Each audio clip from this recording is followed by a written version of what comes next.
Beneath the vibrant, chaotic pulse of modern Istanbul, a silent world sleeps. A vast, subterranean complex, hidden for centuries, yet holding an undeniable allure. It is a place where history runs deep, literally, underfoot. A monumental echo of an empire long past, whispering tales of incredible ambition and unsolved riddles. What secrets truly lie hidden in its shadowy depths? What wonders did its builders conceive, and why were some of its most striking features deliberately obscured? Known locally as Yerebitan Saray, the Sunken Palace, this colossal structure earned its evocative name for a reason. Imagine descending into a grand, submerged edifice, where water reflects a forest of ancient columns. It's not a palace of kings, but a palace for the city, designed to sustain life itself. But for all its grandeur, its story is fragmented, its true purpose sometimes lost to the annals of time, only to be rediscovered centuries later. Our journey begins in the 6th century AD, under the reign of Byzantine Emperor Justinian I.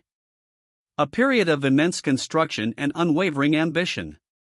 It was Justinian who envisioned this colossal water reservoir, a testament to imperial power and advanced engineering. But was it merely a practical solution to a city's needs, or did its design hold deeper, perhaps more esoteric, significance? His vision was grand, but its execution holds layers of intrigue. The primary purpose was clear: to supply water to the great palace of Constantinople, the administrative and residential heart of the Byzantine Empire. But not just the palace, it served the surrounding buildings, ensuring the city's elite had a constant, reliable source. This wasn't merely a storage tank, it was a strategic asset, crucial for survival and power. Its very existence a statement of control over resources, a lifeline in times of siege. The Basilica Cistern wasn't an isolated marvel. It was the largest among several hundred ancient cisterns that honeycombed the ground beneath Istanbul. A vast, hidden network, often unseen, but essential. How many more remain undiscovered? How did these separate entities communicate, and what were the full capabilities of such an intricate, subterranean web? Each cistern a piece of a larger, forgotten puzzle, hinting at a city built upon layers of hidden infrastructure. Imagine a space 140 meters long and 70 meters wide. That's roughly the size of 2 football fields. This immense footprint gives a sense of the sheer ambition behind its construction. The scale is staggering, demanding untold labor and resources. How was such an architectural feat achieved in the 6th century, without modern machinery? The questions of logistics and human effort only deepen the mystery surrounding its creation. The numbers speak volumes. A staggering 80,000 cubic meters, or 2.8 million cubic feet, of water. A colossal volume designed to sustain a metropolis. This wasn't just about daily needs, it was about resilience. How long could the city survive on this reserve during a siege? The capacity wasn't just an engineering triumph, it was a declaration of strength, a symbol of the empire's ability to endure any challenge. But what if the challenge came from within? To fill this immense space, water traveled a remarkable distance. A network of aqueducts, stretching 19 kilometers, or 12 miles, from the Belgrade forest, channeled the vital liquid to the city. This engineering marvel ensured a constant, fresh supply.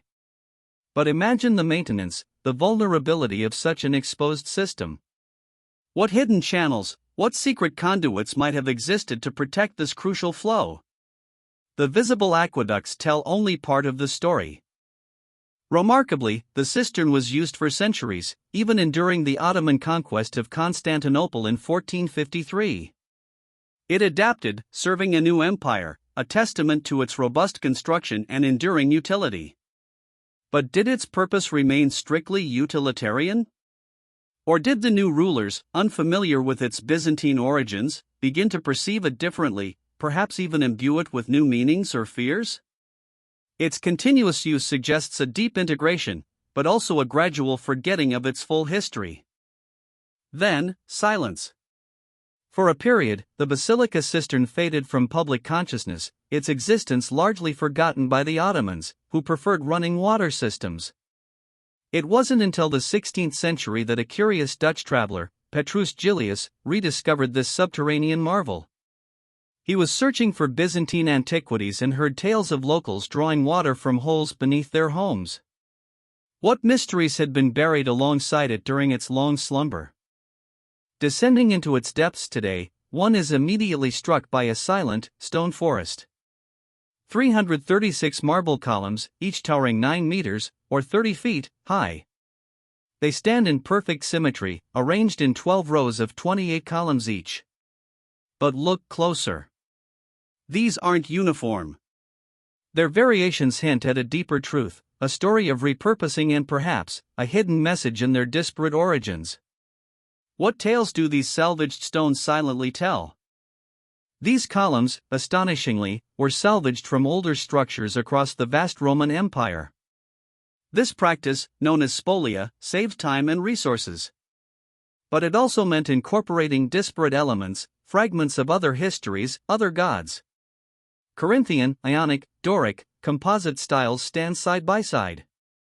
Were these choices purely practical, or did the builders knowingly weave a tapestry of forgotten beliefs and architectural echoes into their grand design? Each column a silent monument to a different past.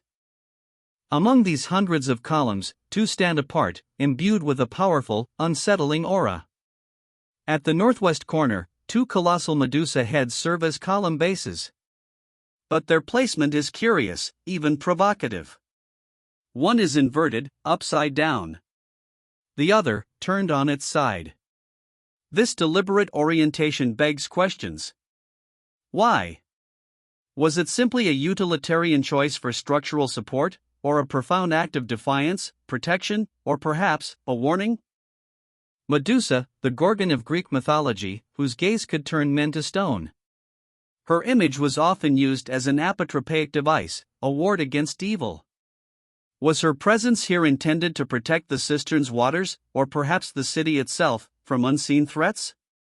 Or was it to neutralize the power of the pagan image by demeaning it, turning it askew? The true intent remains a subject of intense speculation, a silent challenge to interpretation. The deliberate misplacement of the Medusa heads is perhaps the cistern's greatest mystery. If their purpose was protection, why render them seemingly powerless by inverting or rotating them? Some theories suggest practical reasons, perhaps they fit better structurally this way, or were simply discarded fragments of a pagan past. But could it be a subtle act of cultural appropriation, twisting the meaning of an ancient symbol, or a hidden message waiting to be deciphered? Another unique feature, known as the crying column or tear column, stands out with its intricate tear-like patterns. Its surface seems to weep, forever marked by silent grief. Unlike the Medusa heads, its story is less about enigma and more about poignant legend. But legends, too, hold truths, even if veiled in allegory. What tragic event inspired these mournful carvings? And what does its silent lament tell us about the human cost of this monumental endeavor? The legend claims these tears honor the countless slaves who died during the cistern's arduous construction. A grim reminder of the human sacrifice behind such grand imperial projects. This legend adds a layer of somber humanity to the cold stone, a narrative of suffering that echoes through the ages. Is it merely folklore, or a collective memory of the untold labor, the silent cries of those who built this sunken palace, forever etched into its very foundations? The entrance to this subterranean world is deceptively modest, a small building on the surface, leading to descending stairs. It offers no hint of the grandeur, the scale, or the mysteries that await below. This subtle gateway emphasizes the hidden nature of the cistern, a world apart from the vibrant city above. One steps from daylight into timeless twilight, leaving behind one reality for another. What other hidden entrances, perhaps long sealed, once existed?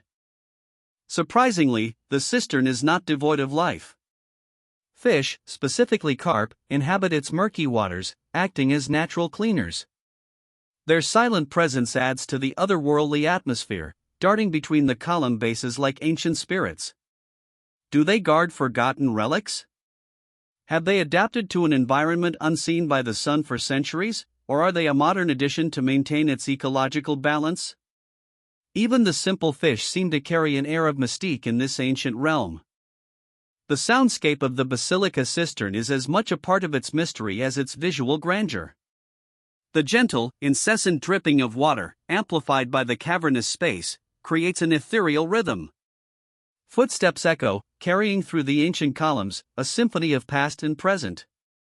This acoustic environment enhances the slow burn intrigue, making every whisper seem profound, every silence heavy with unanswered questions.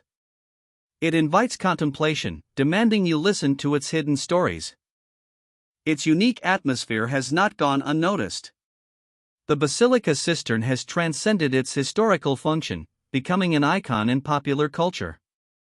It served as a dramatic setting in films, famously in James Bond's From Russia with Love, and even in video games.